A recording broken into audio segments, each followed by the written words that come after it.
नमस्कार दोस्तों मेरा नाम संजीव। मैं एक ठेकेदार हूँ। मेरे यहाँ पे बोरिंग का काम होता है, जहाँ पे बड़ी बड़ी पानी की मोटर ज़मीन में लगाई जाती है। मैं एक ऐसे ही ठेकेदार का काम लेके एक जगह काम करने गया था। साल 2022 में मेरे और मेरे साथ गए 3 लड़कों के साथ भी एक बहुत ही अजीब घटना घटी। एक दिन मुझे कॉन्ट्रैक्ट मिला हमारे घर से दूर एक जगह, जहाँ पे हमें बोरिंग का काम दिया गया था। मैंने वो काम ले लिया था और अपने साथ 3 लड़कों को मैं लेकर जाने वाला था।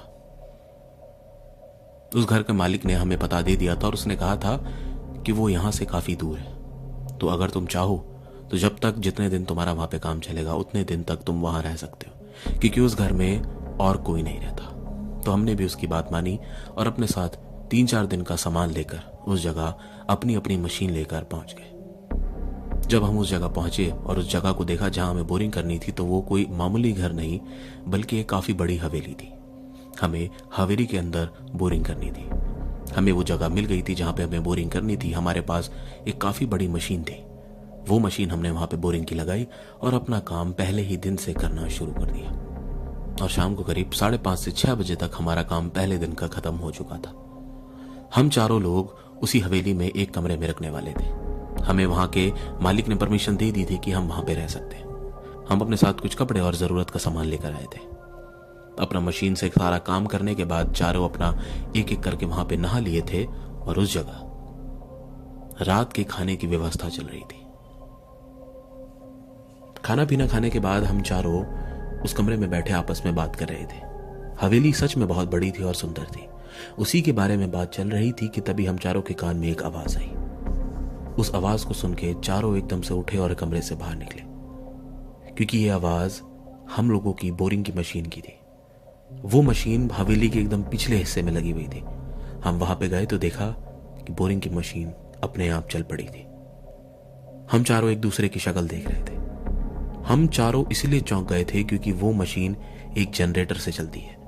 जब तक वो जनरेटर चालू नहीं होगा वो मशीन चलेगी नहीं, और वो जनरेटर कोई इंसान ही चालू कर सकता है। वो कोई बटन से चालू नहीं होता था। हमें समझ नहीं आ रहा था कि ये मशीन चालू किसने की।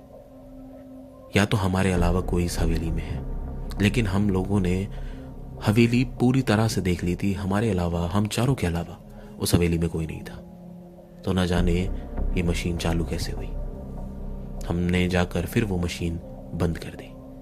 हम चारों आपस में बात करते हुए आ रहे थे कि ये आखिरकार चालू कैसे हुई। आज से पहले ऐसा कभी नहीं हुआ था। ये बात करते करते अब जब हम लोग अपने कमरे की तरफ बढ़ ही रहे थे, एक और घटना हम लोगों के साथ हुई। वो ये कि जब हम लोग उस कमरे से बाहर निकले थे तो वो कमरे का गेट खुला हुआ था, लेकिन जब हम उस कमरे में पहुंचे तो वो कमरे का गेट अपने आप अंदर से बंद हो चुका था। यानी कि उस कमरे की गेट की जो कुंडी थी वो अंदर से लगी हुई थी, और वो अंदर से तभी लगती है जब कोई अंदर से आकर उसमें कुंडी लगाए। कुछ भी नहीं था दोस्तों।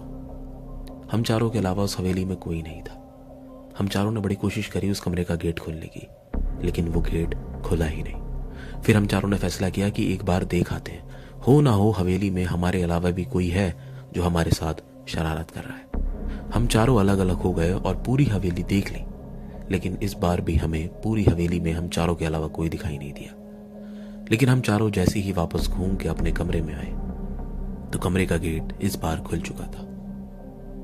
किसी को कुछ समझ नहीं आ रहा था, लेकिन चारों वापस कमरे में आए और कमरा बंद करके अंदर सोने की तैयारी करने लगे। थोड़ा परेशान और हैरान जरूर थे जो अभी घटनाएं हम चारों के साथ हुई, लेकिन उसके बाद भी एक और घटना होनी आज के दिन बाकी थी। थोड़ी देर बाद हम चारों में से एक उठा बाहर टॉयलेट करने के लिए, लेकिन जब वो टॉयलेट कर कर वापस कमरे में लौट रहा तो बार बार पीछे मुड़कर पता नहीं क्या देख रहा था। हम लोग उससे पूछने लगे कि तू बार बार पीछे मुड़कर किसको देख रहा है, लेकिन उसके चेहरे के रंग उड़े हुए थे। उसने बताया कि हमारे घर में यार कोई ना कोई है। अभी जब मैं बाथरूम से वापस लौट रहा था तो मैंने घर में एक बौने को देखा। बौना यानी कि एक आदमी, लेकिन कद में छोटा। वो हम तीनों उससे कहने लगे कि यार अभी हमने पूरी हवेली देख ली, हम चारों के अलावा कोई नहीं था, तो अब ये बौना कहां से आ गया। लेकिन उसका चेहरा और उसके चेहरे के जो रंग उड़े हुए थे वो बता रहे थे कि जरूर कुछ ना कुछ तो हुआ है। वो चुपचाप आकर अपनी जगह पे लेट गया। फिर हमने भी उससे ज्यादा कुछ नहीं कहा और चारों सो गए। सुबह हम लोग उठे। उठते ही चारों ने अपना अपना काम पकड़ लिया और करना शुरू कर दिया। फिर जोरों शोरों से बोरिंग का काम शुरू हो चुका था और ठीक उसी प्रकार शाम को बोरिंग का काम बंद कर दिया गया। शाम को चारों नहा लिए और अपने अपने काम में दोबारा लग गए। मुझे याद है, मैं और मेरा एक साथ में लड़का था, हम दोनों गए थे बाजार से रात के लिए कुछ सब्जियां लेने, और उस हवेली में 2 लड़के और थे जो रुककर हमारे लिए चाय बना रहे थे। लेकिन जब हम लौटे तो उन दोनों की हालत बहुत खराब थी। उन दोनों ने हमें बताया कि एक लड़का तो किचन में चाय बना रहा था और दूसरा कमरे में बैठा कुछ कर रहा था।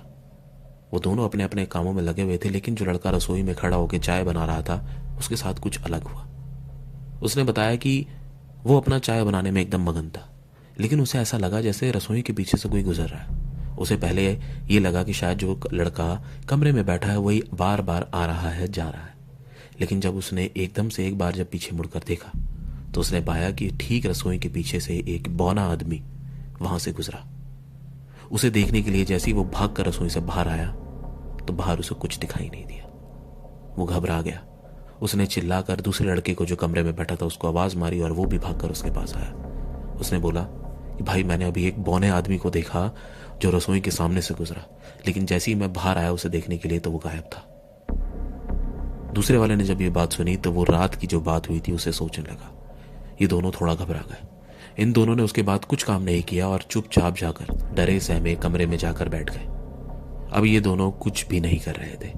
ये दोनों वाकई में डर चुके थे। थोड़ी देर बाद मैं और वो लड़का बाजार से लौटे। तो जब हम लौटे तो ये दोनों कमरे में अंदर बैठे हुए थे और इन्होंने अंदर से गेट बंद किया हुआ था। हम दोनों ने गेट खुलवाया और इनसे पूछा कि क्या हो गया। तो इन्होंने हमें ये बात बताई। लेकिन ये बात जैसी ये लोग बता रहे थे उसी बीच हमारे कानों में फिर से एक आवाज आई, और ये आवाज फिर से हम लोगों की बोरिंग की मशीन की थी। ये आवाज जैसी हम लोगों ने सुनी हम भागे अपनी मशीन के पास। लेकिन इस बार जैसे ही हम अपनी मशीन के पास पहुंचे तो चारों की भी इतनी हिम्मत नहीं थी कि बढ़कर जाकर मशीन बंद कर दे, क्योंकि उस समय उस मशीन के पास एक बौना आदमी खड़ा हुआ था। यकीन करें दोस्तों, हम चारों उससे इसलिए डर रहे थे क्योंकि उस बौने आदमी के शरीर पे से जो लाइट वहां जल रही थी वो आर पार हो रही थी। आमतौर पर किसी भी इंसान के शरीर से अगर उसके ऊपर लाइट पड़ रही है तो उसके आर पार नहीं जाती, क्योंकि इंसान कोई पारदर्शी चीज नहीं है। लेकिन उस बौने के शरीर से उस दिन जहां पे वो बल्ब जल रहा था उसकी रोशनी आर पार जा रही थी, जिसे देख किसी की हिम्मत नहीं हो रही थी कि वो आगे बढ़कर मशीन बंद कर दे।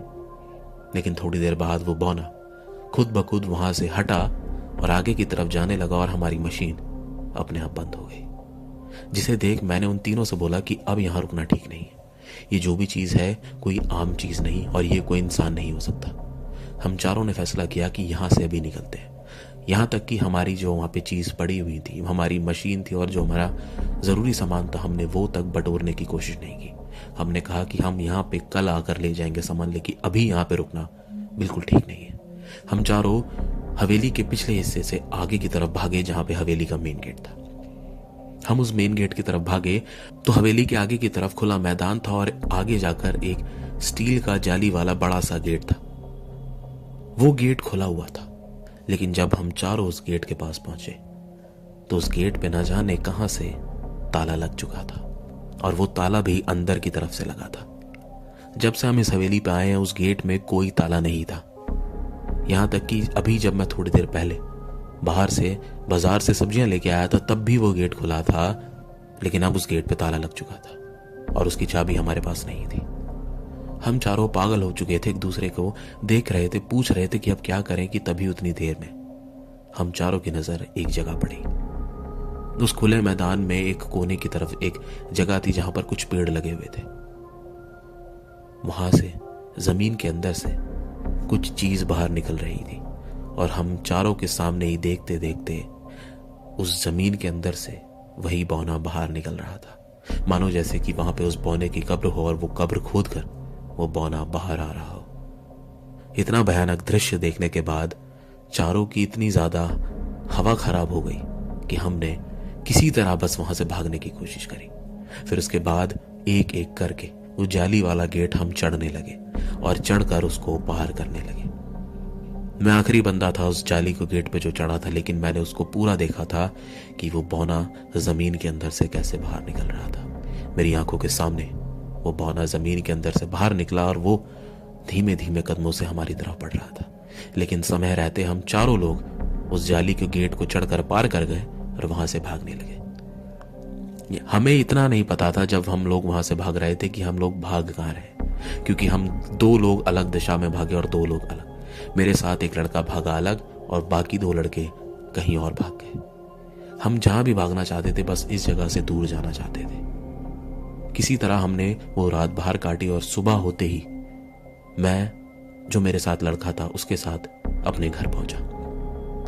मैंने सुबह होते ही उस हवेली के मालिक को फोन किया, लेकिन उसका फोन नहीं मिला। उसका नंबर नॉट वैलिड बता रहा था, यानी कि वो नंबर मान्य ही नहीं है। यहां तक कि उस हवेली के मालिक को खोजने की बहुत कोशिश की गई, लेकिन उस मालिक का पता ही नहीं चला। लेकिन दोस्तों, उससे ज्यादा दुखद चीज जो मेरे साथ होने वाली थी वो ये कि और 2 जो वो लड़के जो मेरे साथ काम कर रहे थे, जो अलग भाग के गए थे, वो पता नहीं कहां गए, क्योंकि उस दिन के बाद से आज तक वो लड़के कहीं देखे नहीं गए। उनका कहीं पता नहीं चला कि वो आखिरकार 2 कहां चले गए। यहां तक कि उन दोनों के घर वाले परेशान हैं कि वो कहां है। उनको खूब ढूंढा गया, खूब खोजा गया, लेकिन उनका पता आज तक नहीं चला। ना ही वो हवेली का मालिक और ना ही वो 2 लड़के। वो दोनों लड़के तो मानो जैसे गायब हो गए। मुझे डर था कि कहीं उन 2 लड़कों के साथ कुछ गलत ना हो गया। मुझे आज भी बुरा लगता है कि मेरे चक्कर में वो 2 लड़के पता नहीं आज कहां होंगे।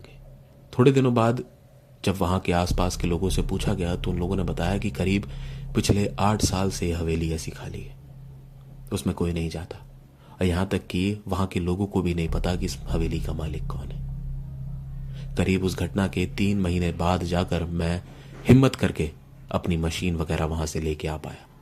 यकीन करें दोस्तों, मुझे 3 महीने लग गए उस हवेली में अपना सामान वापस लेके आने में, लेकिन वो समय मेरे लिए सच में बहुत भयानक था। दोस्तों, यही थी आज की कहानी। कहानी कैसी लगी कमेंट करके जरूर बताओ, और कहानी पसंद आई तो वीडियो को जरूर से लाइक करें।